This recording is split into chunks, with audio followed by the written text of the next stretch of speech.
नमस्कार, खबर दमदार में आप सभी का बहुत स्वागत है और मैं हूं आपके साथ अमनदीप। नमस्कार, मैं हूं आपके साथ अंशिका पाठक। बुलेटिन की शुरुआत करेंगे संगम नगरी की खबर के साथ, जहां मुट्ठीगंज इलाके में एक घर में भीषण आग लग गई। आग से घर का सामान जलकर खाक हो गया है। आपको बता दें कि घर में छात्राएं किराए पर रहती थी। हालांकि किसी के हताहत होने की कोई खबर नहीं है। किसी तरह आग को बुझा भी लिया गया है, लेकिन उससे पहले ये तस्वीर आपको दिखा रहे हैं उस वक्त की जब आग लगी थी और फिर यहाँ पर भीषण आग की वजह से अफरा तफरी का माहौल देखने को मिला। एक्सक्लूसिव तस्वीर मुट्ठीगंज इलाके में आग का तांडव देखने को मिला है। प्रयागराज की ये तस्वीर है। मैं तत्काल एक वहाँ से फायर टैंकर लेके घटनास्थल के रवाना हुआ। आकर यहाँ देखा तो फर्स्ट फ्लोर पे एक आग लगी हुई थी। ये शायद पता चला कि एक रेंट पे रहते हैं। आकर जितनी जल्दी हो सका उसका बुझाने का प्रयास किया गया और उसमें जो 2-3 लोग रहते थे उनको भी वहाँ से वो सेफ निकाल लिए गए और इसके बाद केवल इनका आंशिक रूप से कपड़े वगैरह जले, बाकी इनका सारा सामान बचा लिया गया है। सर्वेश दुबे हमारे संवाददाता हमारे साथ जुड़ गए हैं। सर्वेश, पूरा मामला क्या है? कोई जनहानि तो नहीं हुई? सर्वेश, क्या आपको मेरी आवाज आ रही है? तो सर्वेश तक आवाज नहीं पहुंच पा रही। आपको तस्वीर दिखा रहे हैं, एक्सक्लूसिव तस्वीर आग लगने की। और ये प्रयागराज के मुट्ठीगंज में एक घर में आग लग गई, जिसके बाद अफरा तफरी का माहौल बना रहा। आईएसआई का जासूस मुकीम लखनऊ से गिरफ्तार हो गया है। एटीएस ने मुकीम उर्फ अरशद को गिरफ्तार कर लिया है। गोंडा के तरफगंज इलाके का है मुकीम और आईएसआई को खुफिया जानकारी देने का भी आरोप लगा है। आपको बता दें कि मोबाइल, 2 सिम कार्ड जांच के लिए भेजे गए हैं। कस्टडी रिमांड लेकर पूछताछ करेगी एटीएस की टीम। दरअसल हाल ही में आईएसआई एजेंट मोहम्मद रईस भी गिरफ्तार किया गया था, जिससे पूछताछ की गई। पूछताछ में मुकीम का नया नाम भी लिया गया, जिसके बाद में इसे भी गिरफ्तार कर लिया गया। अब आगे पूछताछ की जाएगी रिमांड पर लेकर। और ज्यादा जानकारी के साथ में ऋषभमणि त्रिपाठी जुड़ गए हैं। ऋषभमणि, क्या अपडेट पूरे मामले को लेकर, क्या कुछ खुलासे हुए हैं पूछताछ में? देखिए, रईस को एटीएस ने गिरफ्तार किया था। कस्टडी रिमांड पर जो पूछताछ हुई थी रईस से, उस दौरान ही अरमान, सलमान का नाम आया था, जिनको गिरफ्तार किया जा चुका। एक नाम मुकीम अरशद का आया था, जो मूल रूप से तरफगंज गोंडा का रहने वाला था और मुंबई में कुछ समय रह रहा था, जिसको आज पूछताछ के बाद यूपी एटीएस ने गिरफ्तार कर लिया है। और अब तक की जांच में बात सामने आ गई थी कि रईस के इशारे पर मुकीम उर्फ अरशद ने भी कुछ क्लासिफाइड इंफॉर्मेशन आईएसआई के हैंडलर्स को पहुंचाई थी। कई जगहों पर उसने जाकर जो कैंटोनमेंट के जो सेटलमेंट है वहाँ की तस्वीरें खींची है और उनको आईएसआई के हैंडलर्स को भेजी है। ऐसी शुरुआती जानकारी मिली थी, जिसके बाद मुकीम अरशद को गिरफ्तार कर लिया गया है। एटीएस जल्द ही इस पूरे नेटवर्क का खुलासा करेगी और मुकीम अरशद को कस्टडी रिमांड में लेकर पूछताछ करेगी, जिससे आगे अन्य अहम जानकारियां मिल सकती है। बहुत शुक्रिया जानकारी साझा करने के लिए ऋषभ। मऊ में एसपी नेता शिवपाल यादव के साथ जिला बदर अपराधी घूमता हुआ नजर आया है। दरअसल मऊ जिले से बलिया जाते समय शिवपाल यादव अपने एक समाजवादी पार्टी के नेता के रेस्टोरेंट पर प्रेस कॉन्फ्रेंस के लिए रुके थे। वहां पर एक जिला बदर अपराधी विद्युत प्रकाश यादव शिवपाल यादव के अगल बगल और उनकी गाड़ी में मीडिया के कैमरे में कैद हो गया। विद्युत प्रकाश यादव को कुछ दिन पहले ही प्रशासन ने जिला बदर किया था। ये वही अपराधी है जो शिवपाल यादव के आसपास नजर आया है और देखिए किस तरीके से वो यहाँ पर लोगों की भीड़ के बीच देखा गया है। जिला बदर किया था कुछ समय पहले ही, कुछ दिन पहले ही इसे जिला बदर किया गया था और आज ये शिवपाल यादव के साथ नजर आ रहा है। एक रेस्टोरेंट गए थे शिवपाल यादव और यहीं पर ये नजर आया। 2 तस्वीर आपको दिखा रही हैं। अपराधी को जिला बदर किया गया था पहली तस्वीर में और दूसरी तस्वीर में शिवपाल यादव के साथ नजर आ रहा है ये अपराधी, जिसने लाल रंग का गमछा डाला है और इसमें देखा जा सकता है कि वो शिवपाल यादव के साथ है और हंसते हंसते उन्हें आगे बढ़ने की ओर इशारा करता हुआ नजर आया। आओगे तो वैधानिक कार्रवाई होगी, 10 गुंडा अधिनियम के अंतर्गत जेल भेजूंगा। रायबरेली में प्रतापगढ़ जिले के लालगंज डिपो की रोडवेज बस को सवारियों द्वारा धक्का लगाने का वीडियो सोशल मीडिया पर काफी वायरल हो रहा है। वायरल वीडियो के सामने आने से विभाग की लापरवाही खुल के सामने आई है। मामला गदागंज थाना इलाके का है।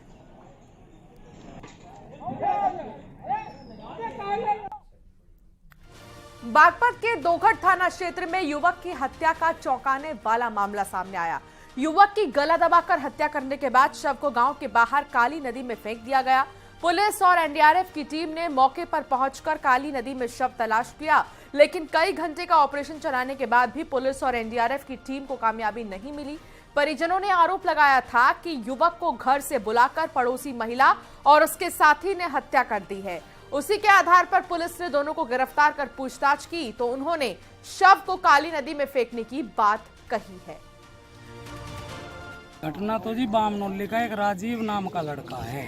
उसे 30 तारीख में घर से बुला लिया गया और उधर कासिमपुर खेड़ी और मेरे गांव में मोजिजाबाद नांगड़ में उसको लाके आरोप है कि उसको मार दिया गया और उसकी बॉडी को जाम खड़े इस पुल पे नीचे नदी में कृष्णी में फेंक दिया गया। उसी की सर्चिंग में पुलिस फोर्स और ये गांव और क्षेत्र के 500-700 लोग लगे, अभी कामयाबी मिली।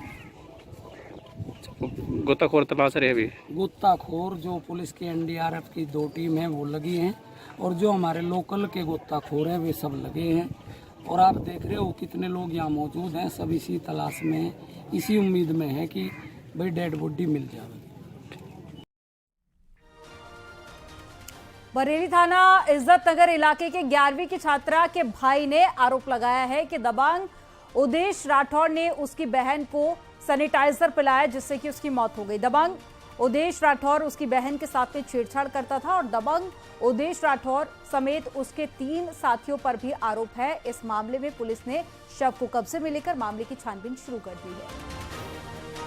वहाँ भी कोई रिलीफ नहीं मिला। वहाँ के डॉक्टरों ने भी हाथ खड़े कर दिए, बोले अब हमारे बस का नहीं है और काफ़ी कॉस्टली इलाज वगैरह था। तो देखा, फिर बाद में उन्होंने जब मना कर दिया तो हम लोग यहाँ डिस्ट्रिक्ट लेके आए। डिस्ट्रिक्ट लेके आने के बाद यहाँ पता चला तो उन लोगों ने बताया वो एक्सपायर हो चुकी, उसकी डेथ हो गई। खबर फिरोजाबाद से है। कार ऑटो की टक्कर, सड़क हादसे में 3 की मौत हो गई है। घायल 3 को अस्पताल में भर्ती करा दिया गया है। शिकोहाबाद थाना क्षेत्र के एटा चौराहे की ये पूरी घटना है। तेज रफ्तार का कहर थमने का नाम नहीं ले रहा है। सड़क हादसे में 3 लोगों की मौत हो गई है और 3 लोग घायल हैं। कार और ऑटो की टक्कर हुई है आमने सामने से, जिसके बाद अस्पताल भर्ती किया गया घायलों को। यहां उनका इलाज जारी है। फिलहाल इस पूरे हादसे में 3 लोगों की मौत की खबर है और 3 लोग अस्पताल में भर्ती हैं जो घायल हैं। रोड मां अंजलि होटल है, उसके पास का आमने सामने की टेम्पो और वैगनर गाड़ी में भिड़ंत है, जिसमें कि टेम्पो में सवार 2 लोगों की मृत्यु हो गई। एक तो घटनास्थल पे तो कुल 3 लोगों की मृत्यु हो गई है और 3 लोग और घायल हैं, जिसमें से 2 को आगे रेफर कर दिया गया है और एक ही सामान है। इटावा में पुलिस का ऑपरेशन क्लीन जारी है। सिविल लाइन इलाके की शिवा कॉलोनी में शिक्षिका से चेन लूटने की घटना का पुलिस ने 24 घंटे के अंदर खुलासा करते हुए 2 बदमाशों से मुठभेड़ में गिरफ्तार कर लिया। 2 बदमाश संजय और विकास पुलिस की गोली लगने से घायल हो गए हैं। एक बदमाश मौके का फायदा उठाकर फरार हो गया। बदमाशों के कब्जे से एक बाइक, 2 315 बोर के तमंचे और साथ ही 2 जिंदा कारतूस भी बरामद किए गए। सुबह जो है 31 और 1 की रात में जो है सूचना मिली थी कि कुछ बदमाश भागने की फिराक में है, जिसमें पुलिस चेकिंग कर रही थी।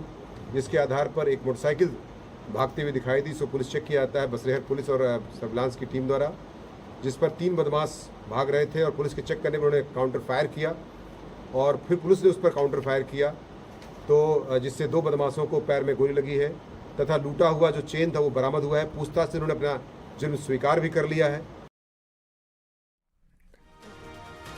वाराणसी के ग्लेशियर लाइन स्थित भारतीय शिक्षा मंदिर परिसर में 5 दिवसीय प्रदर्शनी आयोजित की गई है, जिसमें ज्ञानवापी की तस्वीरें जनता के सामने रखी जा रही हैं। इन तस्वीरों के जरिए ज्ञानवापी के अंदर का हकीकत दिखाया गया है और आप देख सकते हैं, जिसमें सर्वे के दौरान मिले त्रिशूल, कलश, स्वास्तिक, घंटी, हिंदू धर्म से जुड़ी कलाकृतियां, मंदिर का मंडप जैसे साक्ष्यों को सामने रखा गया है।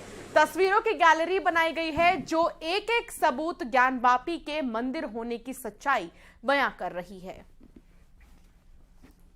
काशी में एक ही भोलेनाथ हैं जो 12 ज्योतिर्लिंगों में प्रधान शिवलिंग के रूप में स्थापित हैं, जिसे आदि विश्वेश्वर मंदिर हम कहते हैं।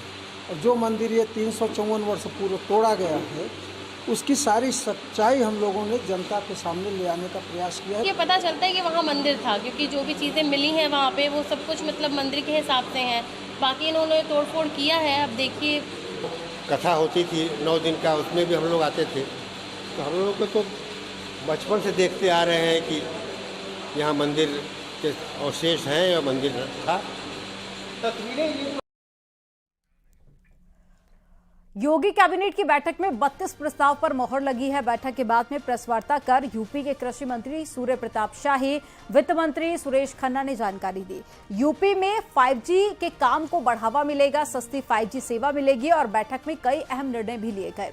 डिजिटल क्रॉप योजना सर्वे की मंजूरी भी दी गई और 10 राही पर्यटक गृह को PPP मॉडल पर चलाने की मंजूरी भी मिली है।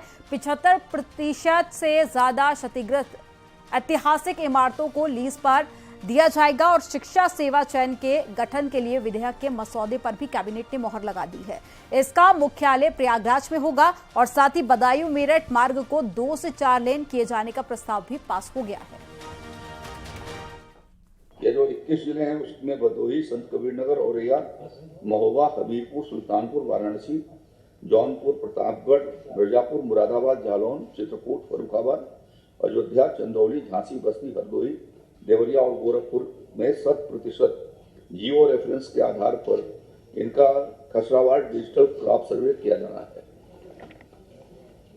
और शेष 54 जनपदों के भीतर 10-10 राजस्व ग्राम उसके भीतर शामिल होंगे, जिनके भीतर ये पायलट प्रोजेक्ट के रूप में ये कार्यक्रम चलाए जाएंगे। पर्यटक आवास गृह गोकुल गांव मथुरा, राही पर्यटक आवास गृह बांदा, राही पर्यटक आवास गृह कलंजर, बांदा जिले का कालंजर। राज्य सरकार के अधीन 75% या पूर्ण रूप से जो क्षतिग्रस्त हमारी ऐतिहासिक धरोहर है, हेरिटेज बिल्डिंग, हेरिटेज किला, इनको हम लोग 90 साल की लीज पर आवंटित करने का हम लोगों ने निर्णय लिया है। खबर अमरोहा से है, जहां थाना गजरौला क्षेत्र में रेलवे ट्रैक के पास युवक का शव मिलने से हड़कंप मच गया। पुलिस ने शव को कब्जे में लेकर पोस्टमार्टम के लिए भेज दिया है। गुस्साए परिजनों ने युवक की हत्या की आशंका जताई है। इसके अलावा मृतक के परिजन गजरौला थाने पहुंचे, हत्या की तहरीर दी है। पुलिस ने हत्या की तहरीर लेने से ही इनकार कर दिया, जिससे गुस्साए परिजनों ने थाने का घेराव कर दिया है और जमकर हंगामा शुरू किया। ये तस्वीर आप देख रहे हैं अमरोहा के गजरौला थाना क्षेत्र की है। फिलहाल पुलिस बल तैनात है। लाख कोशिश के बाद भी परिजन मानने को तैयार नहीं। मृतक के शव को पुलिस ने पोस्टमार्टम के लिए भेज दिया है।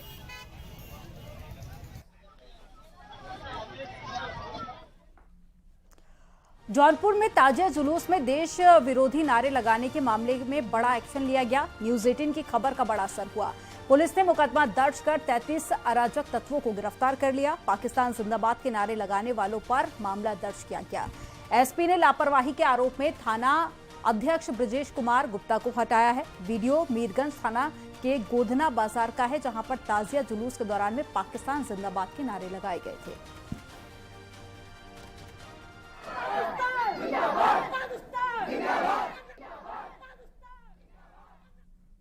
10वीं मुहर्रम के जुलूस के दौरान जुलूस में शामिल कुछ अराजक तत्वों द्वारा आपत्तिजनक नारे लगाए जाने की फुटेज पाई गई है।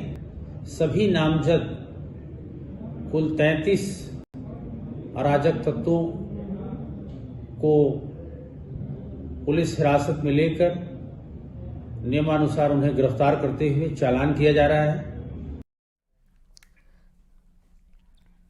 1 लाख के इनामी पूर्व एमएलसी हाजी इकबाल की मुश्किलें बढ़ने वाली हैं।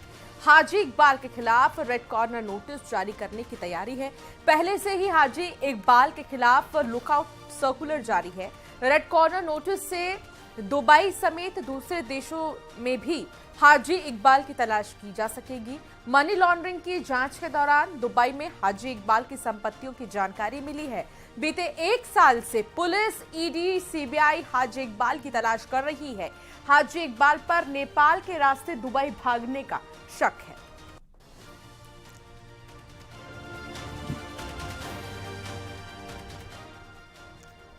प्रयागराज पुलिस माफिया अतीक के वकील विजय मिश्रा को कस्टडी रिमांड पर लेने की तैयारी कर रही है। विजय मिश्रा की गिरफ्तारी के बाद में हुई पूछताछ और साथ ही मोबाइल फोन से पुलिस कई अहम सुराग अभी तक जुटा पाई है। पुलिस को आशंका है कि अतीक की पत्नी शाइस्ता परवीन और अशरफ की पत्नी जैनब दोनों विजय मिश्रा के संपर्क में हैं और शनिवार को लखनऊ में विजय मिश्रा की गिरफ्तारी के वक्त भी अशरफ की पत्नी जैनब के उस जगह के आसपास होने की बात सामने आई थी। विजय मिश्रा के खिलाफ में कुल 9 आपराधिक मामले दर्ज हैं। उसके खिलाफ प्रयागराज में 2009 में गैंगस्टर का मुकदमा भी दर्ज हुआ था।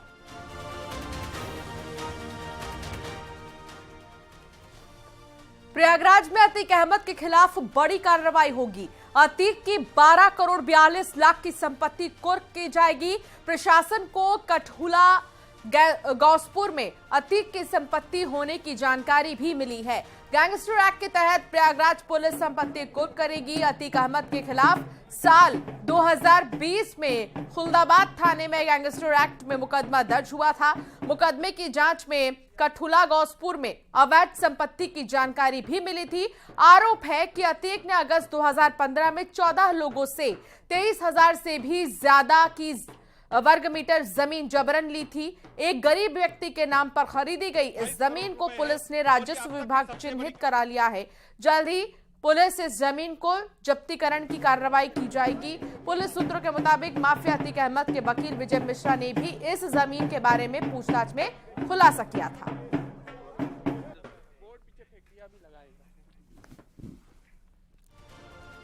कानपुर के पीयूष जैन मामले में 17 महीने बाद जीएसटी विभाग ने अपना असेसमेंट पूरा करते हुए इत्र कारोबारी पीयूष जैन को कारण बताओ नोटिस जारी करते हुए अब 496 करोड़ का जुर्माना भी लगाया।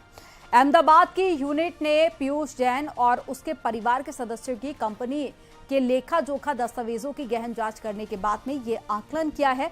आपको बता दें कि दिसंबर 2021 में कानपुर के रहने वाले पीयूष जैन के घर से 197 करोड़ रुपए बरामद हुए थे। जीएसटी विभाग के मुताबिक पीयूष जैन ने अपनी और अपने परिवार के सदस्यों की कंपनी से 3,000 करोड़ रुपए का माल बेचा था और इस पर 446 करोड़ की पेनल्टी भी लगाई गई थी और इसके साथ ही जो सोना पीयूष जैन के घर से बरामद हुआ था उस पर जीएसटी लगाते हुए 50 करोड़ की पेनल्टी भी लगाई गई।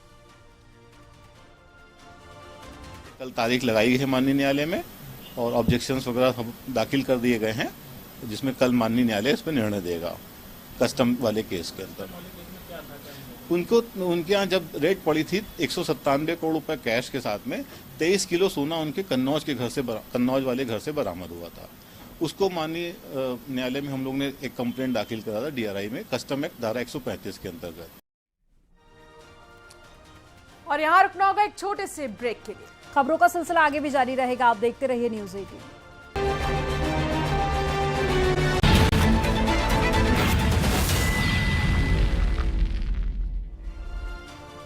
ब्रेक के बाद एक बार फिर से आपका स्वागत है। चलिए खबरों में आगे बढ़ेंगे, बात करेंगे बांदा बबेरू की, जहां पर थरथुआ गांव में तालाब में फूल तोड़ने गए एक बुजुर्ग की तालाब में डूबकर दर्दनाक मौत हो गई। घटना के लगभग 24 घंटे बाद पुलिस ने शव को तालाब से बाहर निकाला। शव को कब्जे में लेकर पुलिस ने पोस्टमार्टम के लिए भेज दिया है। वहीं पुलिस का कहना है कि मृतक शंकर तालाब में नहाने गया था और उसी दौरान गहरे पानी में जाने से डूबकर उसकी मौत हो गई। पूरे मामले की जांच पड़ताल पुलिस के द्वारा की जा रही है।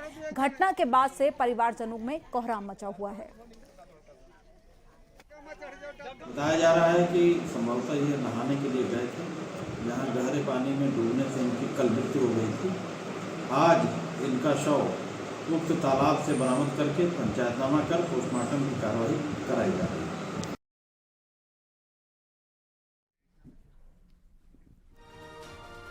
खबर बलिया से है, जहां ऑनलाइन सट्टा रैकेट का पुलिस ने भांडाफोड़ कर दिया है। बलिया के सहतावर थाना क्षेत्र के सहतावर कस्बे के ऑनलाइन सट्टे का गोरख धंधा चल रहा था, जहां छापा मारकर पुलिस ने ऑनलाइन जुआ में शामिल 12 लोगों को गिरफ्तार किया है। मौके से पुलिस ने 21,000 से भी ज्यादा रुपए, 10 मोबाइल फोन और कैलकुलेटर भी बरामद किया है। कस्बा सहतवार में ऑनलाइन सट्टा खिलाने के लिए कुछ लोग खिलाते हैं और कुछ लोग खेल रहे हैं। उक्त सूचना पर तत्काल यशोजी की टीम और सहतवार पुलिस मौके पर पहुंची, तो इन सभी को गिरफ्तार करते हुए इनके विरुद्ध सुसंगत धाराओं में अभियोग पंजीकृत करते हुए आगे की वैधानिक कार्रवाई इसमें की जा रही है। और कानपुर में 10वीं के छात्र ने मामूली कहासुनी के बाद में क्लास में अपने साथी छात्र की चाकू से गोदकर हत्या कर दी। बिद्दू थाना क्षेत्र में प्रयाग विद्या मंदिर इंटर कॉलेज में पढ़ने वाले छात्र नीलेश तिवारी की अपनी सहपाठी राजवीर यादव से कहासुनी हो गई थी। 2 दिन बाद आरोपी घर से बैग में चाकू लाया और नीलेश की हत्या कर दी। और पूछताछ में आरोपी ने बताया कि हत्या से पहले उसने यूट्यूब देखकर जानने की कोशिश की थी कि एक बार में कैसे किसी की जान ली जा सकती है। फिलहाल पूरे मामले को लेकर जांच पड़ताल जारी है। जिस छात्र ने यह कृत्य किया है उसे पुलिस ने हिरासत में ले लिया है। बाकी सभी चीजों को देखा जा रहा है। वहाँ पे जो आई विटनेसेस हैं उनसे बात की जा रही है और इस केस के इन्वेस्टिगेशन को जो है तेजी से करके इसमें जो भी कार्यवाही पुलिस को की जानी चाहिए पुलिस के द्वारा वो हम तत्काल करेंगे। कानपुर के एक निजी स्कूल में 10वीं में पढ़ने वाले एक छात्र ने अपने ही साथी की चाकू गोदकर नृशंस हत्या कर दी। इस हत्या से इलाके में सनसनी फैली हुई है। हत्या से पहले छात्र ने यूट्यूब में वीडियो देखा कि किस और आगे आपको दिखाएंगे उत्तराखंड से जुड़ी खबरें, लेकिन उससे पहले एक नजर अब तक की हेडलाइंस पर।